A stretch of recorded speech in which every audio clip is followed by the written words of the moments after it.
सरकंडे को तोड़ दो और धनुष टूटते ही चारों आकार मच गया कि भैया उस काले ने धनुष को तोड़ दिया। और कंस को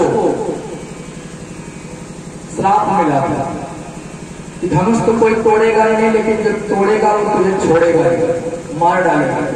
फिर क्या था महाराज, आदेश दिया तो बोले पीड़ नाम का हाथी 10,000 हाथियों का बल था, जिसमें भगवान को मारने के उद्देश्य से महावत ने उस पर अंकुश लगाया।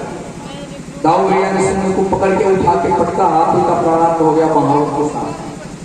आगे बढ़े महाराज, अनेकानेक पहलवान पहुंचे, मुष्टिक और चाप नाम के पहलवान। भगवान से कहते हैं आओ भैया हमने तो 2 हाथ हमसे भी कर लिया। भगवान कहते हैं लाज शर्म बची या सब बेच खाए, इतने बड़े पहलवान होकर तुम हमसे लड़ोगे बच्चों से। दोनों कहते सुनो बात मत बनाओ, क्योंकि न बालो न किसो स्तम बलश्च बलिनांबर लीले भो देवेन सहस्राधिक सत्वभूत। न तुम बालक हो न किशोर हो, तुम बलियों के भी बलि हो। और मैंने देखा अभी कि जिस हाथी को तुमने मारा उसमें 1000 हाथियों का बल था, और तुम कहते तुम बालक हो। भगवान कहते हैं लाल शर्म बेच खाए तो आओ लड़ लो। भयंकर युद्ध हुआ, दाऊ भैया ने मुष्टिक को, कृष्ण ने चारों का बल सल कौशल नाम के दैत्य आए, भगवान से युद्ध किए, भगवान उनको भी मार कर यमलोक पहुंचाए। कूट नाम का दैत्य कूदते हुए आया, प्रभु ने पकड़ के उसे भी कूट दिया, उसका भी प्राणांत हो गया। फिर क्या था महाराज, वहां से पहुंचे कंस के पास।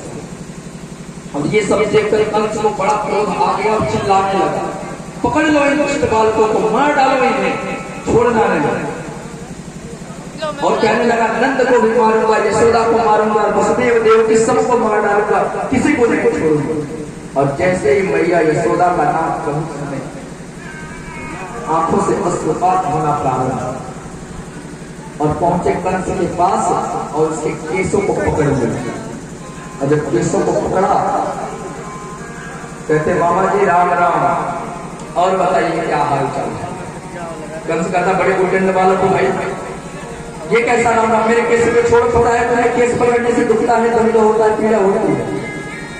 भगवान कहते मामा जी याद करो उस दिन को, मेरे मैया के हाथ से हल्दी का रंग भी नहीं उतरा और तुमने मेरे मैया के केस को पकड़ लिया था, देवकी के केसों को पकड़ के गिराया था। आज देवकी नंदन तुझसे प्रतिशोध लेने के लिए यहाँ खड़ा है।